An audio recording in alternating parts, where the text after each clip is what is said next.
BTV news కి స్వాగతం. నేను రేవతి. ముందుగా హెడ్లైన్స్.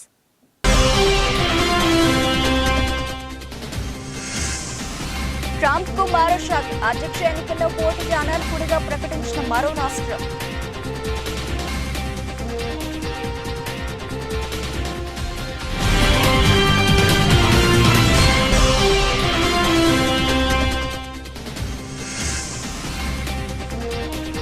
లైబీరియాలోని పేలిన ఆయిల్ ట్యాంకర్, 40 మంది మృతి.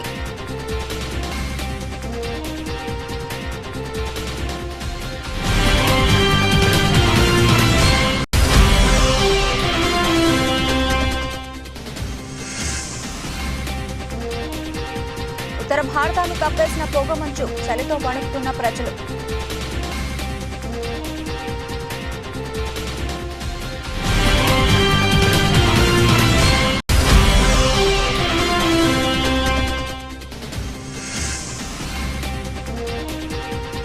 మూడు రోజుల్లోనే ముగిసిన తొలి టెస్ట్. భారత్పై దక్షిణాఫ్రికా జయకేతనం.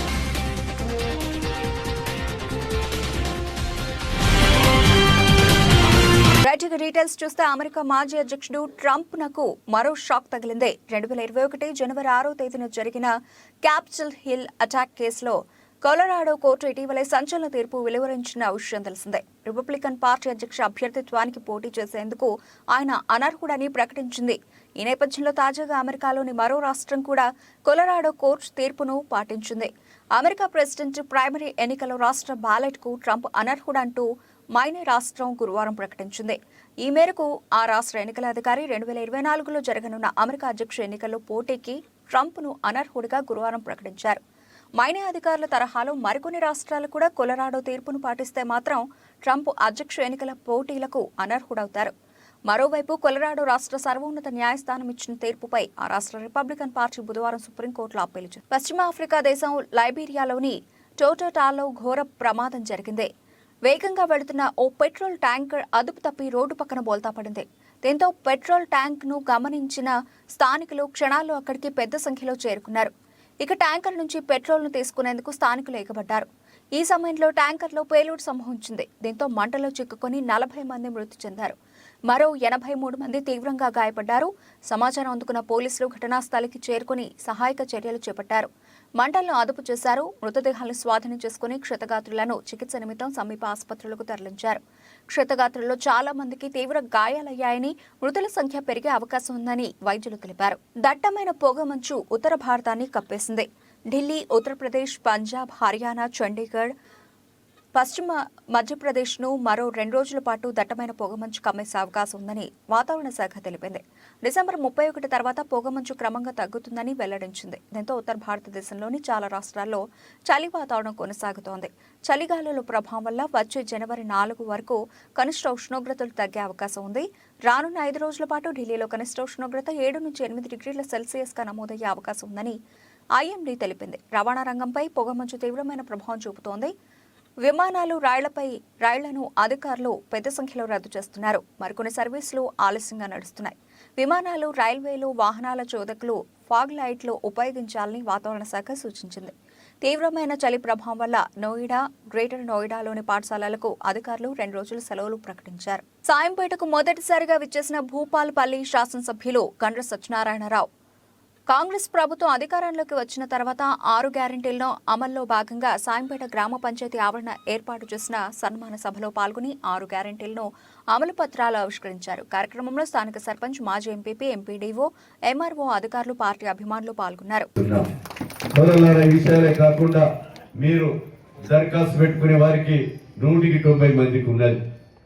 ధనికులకు రేషన్ కార్డు అవసరం లేదు. 9 సరుకులు ఇస్తాం, సన్న బియ్యం కూడా ఇస్తాం. కానీ ఇవన్నీ జరగాలంటే మిగులు రాష్ట్రాన్ని 7 లక్షల కోట్ల అప్పు చేశారు. అప్పులు నేర్పాలి, మనం ఇవన్నీ పథకాలన్నీ కూడా ఇవ్వాలి. కానీ ఇవ్వడానికి సిద్ధం. సోనియా గాంధీ ఇచ్చిన మాట రేవంత్ రెడ్డి గారు అమలు చేయబోతున్నాడు. ఈ అమలు 6 గ్యారంటీ పథకాలను ఎట్టి పరిస్థితులలో మీకు ఇచ్చిన మాట అమలు చేసి తీరుతాం. నిజాయితీగా పరిపాలన కొనసాగిస్తాం. ఎక్కడ కూడా అవినీతి జరిగితే క్షమించేది లేదని మీకు సందర్భంగా తెలియజేస్తున్నారు. జిల్లా కలెక్టర్లు, అధికారులు జిల్లా యంత్రాంగం సహకారం కావాలి, మీ సహకారం కావాలి. పార్టీలకు అతీతంగా నియోజకవర్గంలో ఉన్న సమస్యలే నా యొక్క వ్యాపారం అని సందర్భంగా గుర్తు చేస్తున్నా. ఈ యొక్క పేదోళ్ళ కష్టమే మా వృత్తి, ఈ నియోజకవర్గ సమస్యలే మా వ్యాపారంగా ఎంచుకొని పనిచేస్తాం. నేను కూడా బుధవారం నా క్యాంప్ ఆఫీసులో ఈరోజు ప్రతి 1వ తారీఖు తర్వాత బుధవారం రోజున నేను అక్కడ మీ సమస్యల పట్ల దరఖాస్తులు తీసుకుంటున్నా. జిల్లా అధికారులతో కలెక్టర్లతో మాట్లాడి సమస్యలు అక్కడికక్కడే పరిష్కారం చేస్తే అధికారులు ఉంటారు. ఒకవేళ కలెక్టర్ చేతిలో జిల్లాధికారుల చేతిలో సమస్య పరిష్కారం కాకపోతే నేరుగా మంత్రుల దగ్గరికి, ముఖ్యమంత్రి దగ్గరికి తీసుకెళ్లి ఆ సమస్యలు పరిష్కారం చేసే శక్తిని నాకు ఇచ్చారు. ఆ సమస్య పరిష్కారం చేస్తా. మీ సేవకుడిగా, మీ కుటుంబ సభ్యునిగా అందుబాటులో ఉండి నేను మీ సమస్యలని తీర్స్తానని మీకు ఈ సందర్భంగా నేను తెలియజేస్తా ఉన్నాను.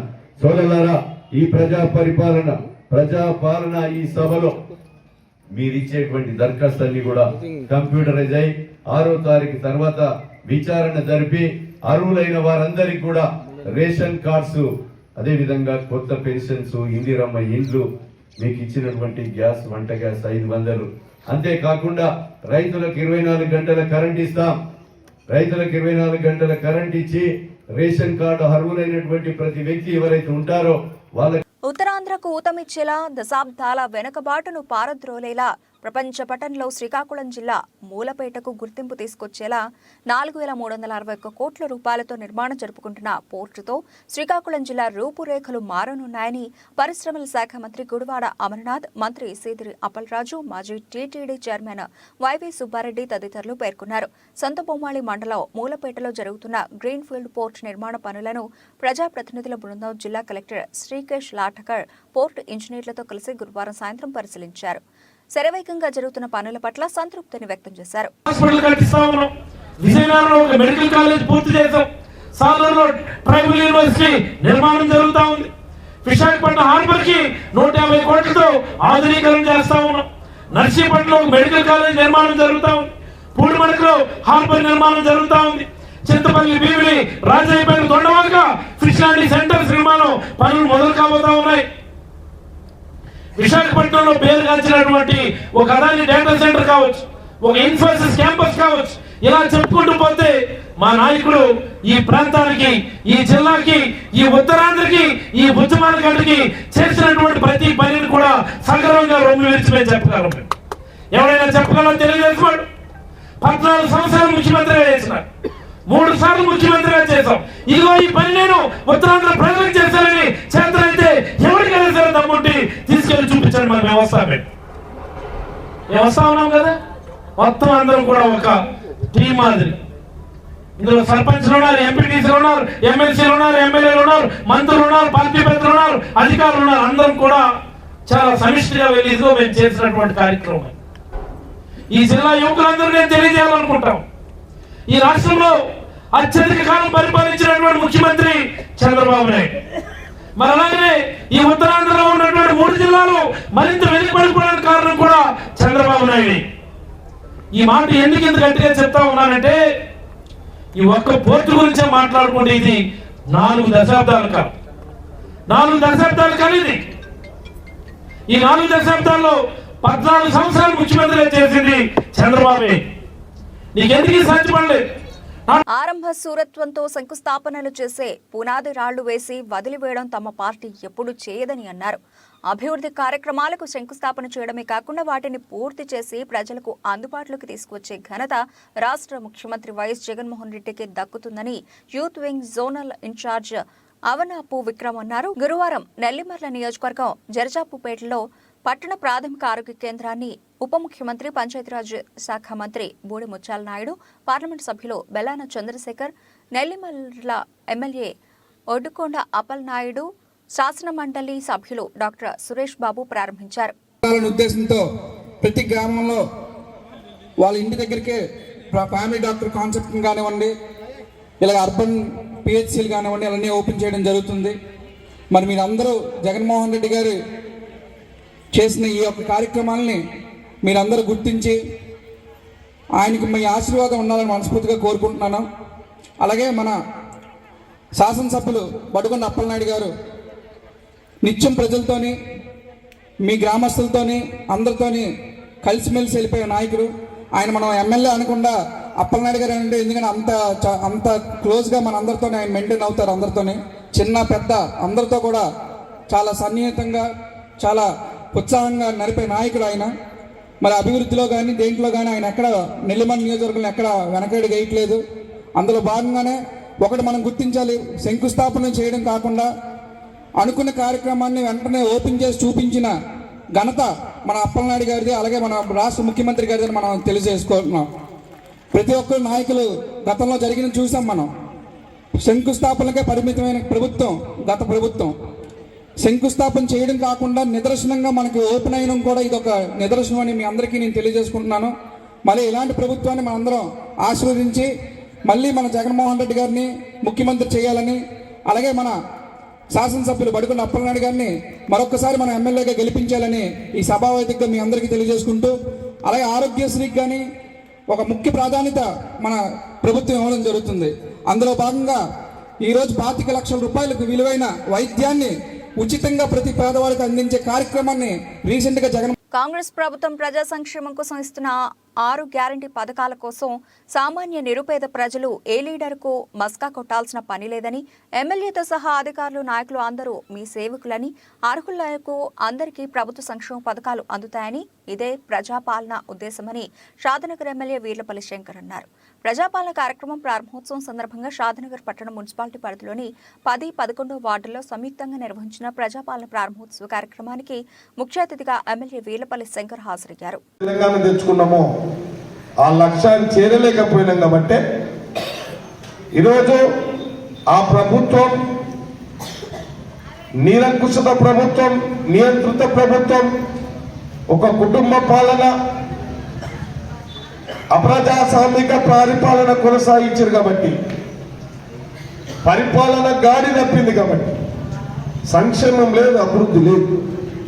అందుకనే ప్రజల వల్ల సపండ జాతి పేదలు నచ్చిన ప్రభుత్వం ఇది, మేధావులు నచ్చిన ప్రభుత్వం ఇది, ప్రభుత్వ ఉద్యోగస్తులు నచ్చిన ప్రభుత్వం ఇది. కాబట్టి మనమందరం ప్రజాస్వామ్య ప్రభుత్వాల ధర్మం ఏంది? ఇవాళ స్వాతంత్రం వచ్చిన తర్వాత ఈ దేశంలో ప్రజాస్వామ్య ప్రభుత్వాలు ఏర్పడ్డాయి. ప్రజలే ముఖ్యం. ఈ దేశంలో ఈ ప్రభుత్వాలు పనిచేయాల్సింది పేదలకు, అణగారి కులాలకు సమానత్వంగా, స్వేచ్ఛగా వాళ్ళందరినీ అన్ని విధాలంగా ఆర్థికంగా, రాజకీయంగా ముందుకు తీసుకోవాల్సిన బాధ్యత ప్రజాస్వామ్య ప్రభుత్వాల యొక్క బాధ్యత.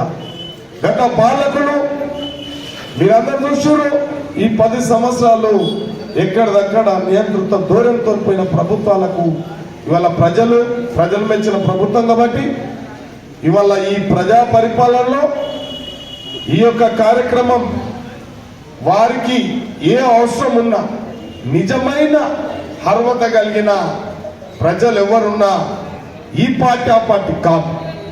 ప్రజలు ఎవరైతే పేదవాడు ఉన్నాడో, పేదవాడు దీనికి క్రైటీరియా తప్పకుండా రేషన్ కార్డు కానీ, ఇండ్లు కానీ, పెన్షన్ కానీ ఏది అవసరం ఉన్నా ఇలా మీరందరూ తొందరపడకుండా, సంబంధిత అధికారులు అందరూ ఉన్నారు ఇక్కడ, లబ్ధిదారులు స్వయం. తుంగతుర్తి నియోజకవర్గంలోని నాగారం మండల పరిధిలోని వస్తాల గ్రామ సభలో తుంగతుర్తి ఎమ్మెల్యే మందుల సామేల్ మాట్లాడుతూ, ముఖ్యమంత్రి రేవంత్ రెడ్డి 6 గ్యారంటీల కోసం ప్రతి గ్రామంలోనూ కుటుంబాలకు వర్తించే రీతిలో 6 సూత్రాల అమలు కోసం ప్రతి ఇంటిని వారి కుటుంబాలను చేర్చుకుని వారికి అందే అన్ని సౌకర్యాలు కల్పిస్తామని తుంగతుర్తి శాసనసభ్యులు మందుల సామేల్ అన్నారు.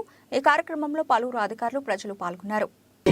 ముద్దుగా మనం ఉగాది పండుగ తోరణాలు కట్టుకుంటాం కదా, దర్వాజకు కట్టుకో మంచిగా తోరణాలు కట్టిండ్రు అంటే లక్ష్మి ముట్టి పడుతుంది కనుక ఈ విధంగా మీ లక్ష్మీపురానికి ఎన్నడైనా లక్ష్మి జరగాలని ముందుగా రోడ్ వేయాలి. అయ్యా ఈ గారు ఆ రోడ్ వేస్తే ఆ లక్ష్మి వచ్చినట్టే, వాళ్ళు ఉరకాలు దాని కదా. రోడ్ వేస్తే కరెంట్ ఉంటే, నీళ్లుంటే వాడిని బతుకోడు బతాడు. ఇక్కడ నాయకులు తిట్టాడు, ఆఫీసర్లు తిట్టాడు, అవునా కదా. మనిషి అవసరం, అది మనిషి బతికే తెలియదు అది. అందుకోసమనే దయచేసి మన ఆఫీసర్లు, ఇక్కడ ఉన్న నోడల్ ఆఫీసర్ కానీ లేకపోతే ఈ టీం సభ్యులు కానీ వీళ్ళందరూ కూడా ఇంకొక మాట చెప్తున్నా, ఇప్పుడు మీరు అప్లై చేయాల్సి వస్తుంది. అప్లికేషన్ పెట్టిన తర్వాత ఆడ ఓపికతో నుండి ఆ రిసిప్ట్ ఇస్తారు, తీసుకుపోవాలి మీరు. రిసిప్ట్ పోయిందనుకో, కంప్యూటర్ ఎక్కినాక నేను ఎవరు వెతకరు, కంప్యూటర్ చేస్తారు. ఆయన కూడా అప్లికేషన్ తీసుకొని 6 తారీఖు తర్వాత కంప్యూటర్కి ఎక్కిస్తారు. ఇవన్నీ కూడా కంప్యూటర్కి ఎక్కించినప్పుడు నీ అవకాశం ఇచ్చినప్పుడు ఆ రిసిప్ట్ ఉండదు అనుకో, ఆ రిసిప్ట్ లేకపోతే నువ్వు లెక్కలేనట్టయితే ఓపికతో నుండి ఆ రిసిప్ట్ తీసుకోవాలి. చదువు వచ్చిన వాళ్ళు సహకరించాలి, చదువురాని వాళ్ళకు ఓపికతోని ఆ లైన్లో నిలబడి ఇవాళ అయిపోతే అయ్యో మా అప్లికేషన్ పెట్టుకోకపోతే కదా ఎట్లా అనేది కాదు. 6 తారీఖు వరకు మీ ఊర్లే ఆశా వర్కర్ ఉంటుంది, అంగన్వాడీ వర్కర్ ఉంటాడు, సెక్రటరీ ఉంటాడు. అవునా? వివికే అంటే ఈ ఎవరు మహిళా సంఘాలు ఉంది కదా, ఐకేఎం సెంటర్ నడుపుతారు కదా. బచ్చు ఫౌండేషన్ సేవలను మరింత విస్తృతం చేయాలని ఫౌండేషన్ చైర్మన్ బచ్చు అవినాష్ దేవిచంద్ర పేర్కొన్నారు. పెద్దాపురంలోని బచ్చు ఫౌండేషన్ అసెంబ్లీ హాల్లో జరిగిన నూతన కమిటీ ప్రమాణ స్వీకార కార్యక్రమంలో ఆయన పాల్గొన్నారు. ఈ సందర్భంగా అవినాష్ మాట్లాడుతూ ఫౌండర్ కోటేశ్వరరావు ఆదేశాల మేరకు నూతన కమిటీని ఏర్పాటు చేశామన్నారు. నూతన కమిటీ కూడా సేవా కార్యక్రమాల్లో చొరవ చూపించి ప్రజలకు మేలు చేయాలన్నారు. అనంతరం నూతన కార్యవర్గ సభ్యులతో ప్రమాణం చేయించారు. అలాగే 2024 సంవత్సరానికి సంబంధించిన బడ్జెట్ రిపోర్ట్ ను మీడియా ముఖంగా వెల్లడించారు. ఏదైతే మనం వాగ్దానం చేశామో మనం ఏవైతే చేస్తామో అవన్నీ కూడా మీరు చూడొచ్చు. బిల్డింగ్స్ పెయింటింగ్స్ కానీ, బిల్డింగ్స్ రెనోవేషన్స్ కానీ, కొన్ని టెంపుల్స్ కన్స్ట్రక్షన్ కూడా ఇచ్చాము పెద్దాపురంలో. అవన్నీ కూడా కంప్లీట్ అవ్వడం జరిగింది. మరి కొన్ని పెండింగ్ ఉన్నాయి. ఆ పెండింగ్ వర్క్స్ కూడా ఒక వారంలో కంప్లీట్ అవుతాయని పాత బోర్డు డిజైన్ చేసినప్పుడు ప్రామిస్ చేశారు మనకి. కావున అదొక సబ్జెక్ట్ 1 మనం కంప్లీట్ అయిందని మనం తీర్మానించుకుంటున్నాం. అలాగే సబ్జెక్ట్ 2 చూసుకుంటే కనుక welcome new trustees to the board and relieving old trustees. పాత మెంబర్స్ అందరినీ రిలీవ్ చేసి కొత్త మెంబర్స్ ని ఇవాళ నామినేట్ చేయడం జరిగింది. అందరికీ కూడా ఇప్పుడు కూడా బచ్చు ఫౌండేషన్ రూల్ ప్రకారం మా ఫౌండేషన్ లో మేమే అప్పర్ బాడీ మెంబర్స్ ఉంటారు, వాళ్ళే డిసైడ్ చేసి ఫౌండేషన్ లో బాడీస్ వేసి ఎప్పటికప్పుడు మీటింగ్స్ అయ్యి కానిచ్చేవారు. కానీ ఈసారి కొత్తగా పేపర్ యాడ్ చేసి ఎవరైనా సరే సేవా దృక్పథంతో ఉన్నోళ్ళు ఎవరైనా వచ్చి సేవ చేయొచ్చు. ఇక్కడ ప్రెసిడెంట్ చైర్మన్ అని కాకుండా ఎవరైతే సేవ చేస్తారో వాళ్ళందరికీ కూడా పదవులన్నీ ఉంటాయి. దాని ప్రకారంగానే మనం యాడ్ చేసి వాళ్ళందరూ కూడా ఇవాళ పేపర్ యాడ్ ద్వారా వచ్చిన వాళ్ళు కొంతమంది ఉన్నారు, అలాగే ఇంట్రెస్ట్ తోటి వచ్చిన వాళ్ళు కొంతమంది ఉన్నారు. మిగతా ఎవరైనా సరే వచ్చి ఇంట్రెస్ట్ చేస్తారంటే వాళ్ళందరూ కూడా వెల్కమ్. ఎందుకంటే ఇది ఒకరితో ఇది చేసేది కాదు, అందరూ కూడా జస్ట్ పొజిషన్స్ అనేది ఏం లేదు, అందరూ వాలంటీర్స్ అని నేను ఈ ప్రెస్ సమావేశంగా నేను తెలియజేస్తున్నాను. ప్రెసిడెంట్ గా ఎం వరలక్ష్మి గారిని నియమించడం జరిగింది. నిన్న ప్రీ బోర్డ్ మీటింగ్ లో మన అందరితో పవన్ కోటేశ్వరరావు గారితో డిస్కస్ చేసి ఆవిడ నియమించడం జరిగింది. అమౌంట్ ట్రస్టీస్ బోర్డింగ్ మీటింగ్ లోనే ఓటింగ్ లో ఆవిడ పేరు నామినేట్ చేశారు. అండ్ సబ్జెక్ట్ నెంబర్ 3 తీసుకుంటే కనుక presentation 2023 budget utilisation of budget foundation and allocating for new budget for new year 2024. పాత బడ్జెట్ ఏదైతే ఉందో మనం బడ్జెట్ అనేది కేటాయించింది ఓన్లీ మన బడ్జెట్ ఫౌండేషన్ అసెట్స్ కి. సంగారెడ్డి జిల్లా రాయకోడ్ మండలంలోని సంగీతం గ్రామంలో రాష్ట్ర ప్రభుత్వం ప్రకటించిన 6 గ్యారంటీ పథకాల అమల్లో భాగంగా దరఖాస్తుల స్వీకరణ కార్యక్రమంలో గురువారం ఆరోగ్య శాఖ మంత్రి దామోదర్ రాజనరసింహ పాల్గొని ప్రజల నుంచి దరఖాస్తులను తీసుకుని రిసిప్ట్ ఇవ్వడం జరిగింది. ఈ సందర్భంగా మంత్రి మాట్లాడుతూ రాష్ట్ర ప్రభుత్వం ప్రకటించిన 6 గ్యారంటీలో మొదటి గ్యారంటీ మహిళలకు ఉచిత బస్సు సౌకర్యం కల్పించడం జరిగిందని, మిగతా 5 గ్యారంటీలను ప్రజలకు తెలియజేస్తూ గురువారం 28వ తేదీ నుండి జనవరి 6వ తేదీ వరకు ఆయా గ్రామాల గ్రామ పంచాయతీ కార్యాలయ దరఖాస్తులు స్వీకరించడం జరుగుతుందని పేర్కొన్నారు. మొన్న 6 గ్యారంటీలు కాంగ్రెస్ ప్రభుత్వం ప్రజలకు అందిస్తుందని చెప్పి రాష్ట్ర ముఖ్యమంత్రి రేవంత్ రెడ్డి గారు మాటిచ్చారు, ప్రభుత్వం మాటిచ్చింది. అందులో మొట్టమొదటిది మహిళలకు ఉచితంగా ఆర్టీసీ బస్సులో ఉచిత ప్రయాణము. బస్సులో పోతున్నా లేదా మీరు? ఎవరు చెప్తలేరు ఏమి? గట్టిగా చెప్పండి. పోతురా? టికెట్ తీసుకుంటారా? మళ్ళీ ఉట్టిలో పోతురా? టికెట్ ఏం లేదు చూసినావా?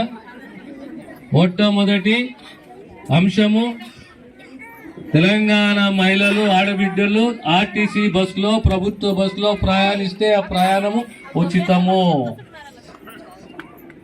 రెండవది పేదవారి యొక్క ఆరోగ్యం ప్రభుత్వం యొక్క బాధ్యత.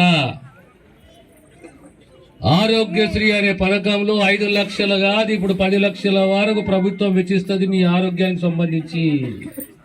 ఆ 2 మాటలు కూడా కాంగ్రెస్ సర్కార్ నిలబెట్టుకున్నది. ప్రభుత్వ ఉద్యోగం ఉన్నా ఆయన్ను పెళ్లి చేసుకుంటే అమ్మాయి జీవితం సుఖంగా ఉంటుందని భావించారు కుటుంబ సభ్యులు. అందులోనూ ఆయనది పోలీసు ఉద్యోగం కావడంతో పెళ్లికి 20 లక్షల రూపాయలు కట్నం ఇచ్చి పెళ్లి చేశారు. ఆసిఫాబాద్ పోలీస్ హెడ్ క్వార్టర్స్ లో విధులు నిర్వహిస్తున్నాడు మాధవరావు. తన భార్య మౌనికపై గురువారం రాత్రి విచక్షణ రహితంగా దాడి చేశాడు. డబ్బుల విషయంలో పలుమార్లు గొడవ పడ్డారు. కొడుకు పుట్టెంటుకల కోసం 2 లక్షల రూపాయల విషయంలో ఇద్దరి మధ్య వివాదం మరింత పెరిగింది. గ్రూప్స్ ప్రిపేర్ కోసం తన ఉద్యోగానికి 6 నెలలు సెలవు పెట్టుకున్నాడు. 6 నెలలు తనకు జీతం రాదు కాబట్టి 6 నెలలు రూమ్ రెంట్ నువ్వు కట్టాలని భార్యను వేధించేవాడని మాధవరావు అక్రమ సంబంధం పెట్టుకున్నారని భార్య మౌనిక శుక్రవారం ఉదయం 10 గంటలకు ఆసిఫాబాద్ ఆసుపత్రిలో మీడియా సమావేశంలో ఆరోపించింది. నా భర్త మాధవరావు రాజేష్ కానిస్టేబుల్ ఇక్కడే ఆసిఫాబాద్లో పనిచేస్తున్నాడు. నిన్న రాడ్తోటి నన్ను కొట్టి బయటికి వెళ్ళడం జరిగింది. కొన్ని గొడవలు జరిగినాయి. 2-3 రోజుల నుంచి గొడవలు జరుగుతున్నాయి. రేషన్ సామాన్ అతను సరిగ్గా తీసుకొని రావట్లేదు. బాబుకి పాల డబ్బా అడిగినా కూడా తీసుకొని రాలేదు. ఇంకా కొంచెం డబ్బుల కోసం నన్ను హింసిస్తున్నాడు. దానివల్ల కొట్టి వెళ్ళిపోయింది. 2 లక్షలు కావాలి. బాబు హెయిర్ కటింగ్ ఉన్నది సార్, అది పుట్టెంటుకల కోసం 2 లక్షలు తీసుకొని రమ్మని అడిగిండు సార్. దాని గురించి వారం రోజుల నుంచి డిస్కషన్ జరుగుతుంది. నిన్న వాళ్ళ సార్ని కలవడానికి వెళ్ళిన సార్. వాళ్ళ సార్ని కలవడానికి వెళ్ళిన తర్వాత వెళ్ళి బట్టలు తీసుకొని ఇంటికి వెళ్ళే టైంలో ఆయన రూమ్లోకి లాగి రాడు తీసుకొచ్చి ఇష్టం వచ్చినట్టు కొట్టిండు సార్. అదే విషయం రాడుతోడు కొట్టిండు సార్. ఇక్కడ సార్ చెప్పుకోలేని ఇట్లుంటే ఎవరికి ఎక్కడికి పోడు, ఎవరికి చెప్పుకుండ్రు సార్. సార్ వచ్చిర్రు, కలిసిండ్రు. అడిషనల్ ఎస్పీ సార్ వచ్చిర్రు, కలిసి వెళ్ళిరు. ఎఫ్ఐఆర్ ఫైల్ అయిందమ్మా అని చెప్పారు సార్. పెద్దాపురం మండలం దివిలి గ్రామంలో ఉన్న శాంతివర్ధన దివ్యాంగుల పాఠశాలలో జిల్లా మానవ హక్కుల సంఘం ఆధ్వర్యంలో దివ్యాంగులకు భోజన ఏర్పాట్లు చేయడమైంది. ఈ కార్యక్రమానికి సహకరించిన విదేశాల్లో ఉన్న మానవ హక్కుల సంఘం సభ్యులు రాణి, మహిళా ప్రతినిధి కాశీ చంద్రావతి సహకారంతో ఈ భోజనాల కార్యక్రమం ఏర్పాటు చేశారని, దీనికి పూర్తి సహకారం రాణి వలన సంఘం ఆధ్వర్యంలో దివ్యాంగులకు భోజనాలు ఏర్పాటు చేసి ఉన్నారు అని ఈ కార్యక్రమానికి మానవ హక్కుల సంఘం అధ్యక్షులు నూతలపాటి అప్పలకొండ, కార్యదర్శి ఎండి వల్లి భాష, జిత్తుక అప్పారావు, అంతర్జాతీయ అధికార ప్రతినిధి అప్పారావు, గంగరాజు, ఇంకా పాఠశాల సిబ్బంది, పాఠశాల యాజమాన్యం వీరబాబు ఆధ్వర్యంలో కార్యక్రమం జరిపించారు. ఇక ముందు నుంచి కూడా ఈ జిల్లా మానవ హక్కులు పరిరక్షణ సంఘం ద్వారా ప్రతి చోట పేదలకు, వృద్ధులకు ఏదో ఒక విధంగా తమకు తోచిన రీతిలో ప్రతి ఒక్కరికి సహాయం చేస్తామని తమ అంతర్జాతీయ మానవ హక్కుల టీం వారు తెలియజేశారు. మేము సంఘం ఆలోచించడంలో సంఘం సభ్యులైనటువంటి రాణి గారు సహకారంతో మేము ఈ భోజనాలు ఏర్పాటు చేయడం జరిగింది. రాణి గారు విదేశాల్లో కష్టపడి పనిచేసుకుంటున్నారు. అందులో మా సంఘ సభ్యులు, అలాగే మా సంఘ సభ్యులు విదేశాల్లో ఉండి కష్టపడి పని చేసుకుంటూ కొంత సందా ఇచ్చి ఈ సంఘాన్ని నడిపించుకోవడంతో మొన్న ఈ డిసెంబర్ 10 నుండి సిరి మానసిక వికలాంగుల పాఠశాల కానీ, భవిత మానవ వికలాంగుల పాఠశాల కానీ, ప్రభుత్వ ఆసుపత్రి కానీ ఇలాంటి అన్నిటిలోనూ మేము సేవా కార్యక్రమాలు చేస్తున్నాం. అందులో భాగంగానే ఈ రోజుని ఈ పాఠశాలలో ఈ దివ్యాంగులకి మేము భోజనాలు ఏర్పాటు చేయడం జరిగింది. దీనికి సహకరించినటువంటి రాణి గారికి మానవ హక్కుల సంఘం తరఫున ధన్యవాదాలు తెలియజేస్తున్నాం. ఇలాంటి సహకారం ఇంకా మేము అనేక సహకారాలు, అనేక సేవా కార్యక్రమాలు చేయడానికి మానవ హక్కుల సంఘం ముందుందని తెలియజేసుకుంటున్నాం. దీనికి ప్రోత్సహించినటువంటి కాశీ చంద్రకాంతం గారు, అలాగే అంతర్జాతీయ మానవ హక్కుల ప్రతినిధి పిట్ట అప్పారావు గారు ప్రోత్సాహంతో మేము ఈ కార్యక్రమాలు చేస్తున్నాం. కాబట్టి మాకు మీరందరూ సహకరించినట్టయితే ఇంకా మేము వేరే కార్యక్రమాలు చేయడానికి మేము ముందుంటామని, ఈ పాఠశాలలో భోజనాలు పెట్టడానికి అనుమతి ఇచ్చినటువంటి వీరబాబు గారికి, వారి టీంకి మేము మానవ హక్కుల సంఘం తరపున మరీ ధన్యవాదాలు తెలియజేసుకుంటూ సెలవు తీసుకుంటున్నాం.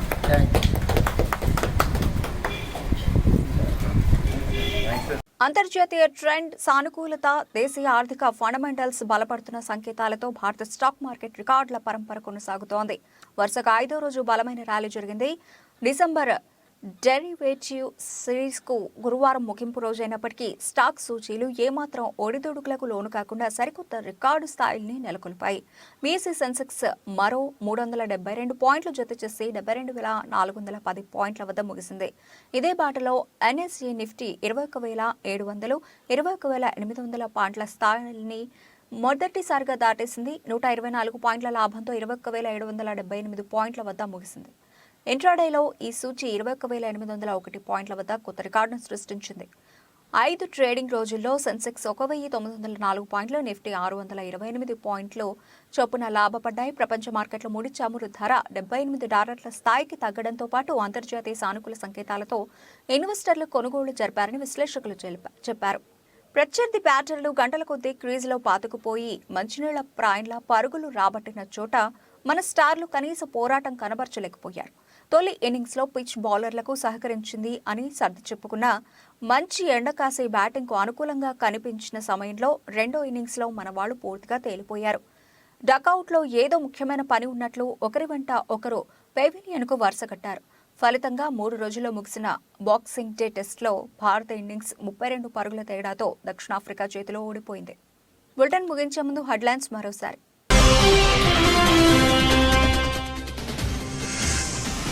ట్రంప్ కు మరో షాక్. అధ్యక్ష ఎన్నికల్లో పోటీకి అనర్హుడిగా ప్రకటించిన మరో రాష్ట్రం.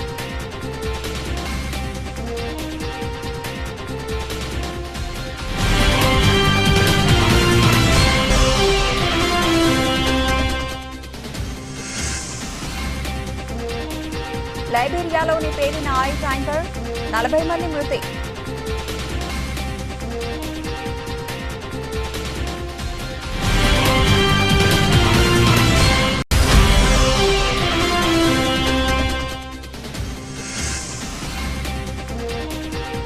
ఉత్తర భారతాన్ని కప్పేసిన పొగమంచు, చలితో వణుకుతున్న ప్రజలు.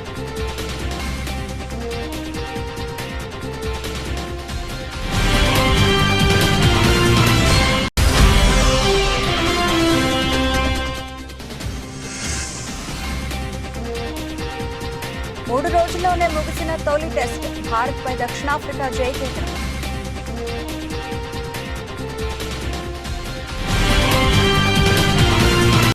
ఇది ఇప్పటివరకు నబిల్సిన అప్డేట్స్. మరిన్ని అప్డేట్స్తో మళ్ళీ కలుద్దాం. అంతవరకు సెలవు, నమస్తే.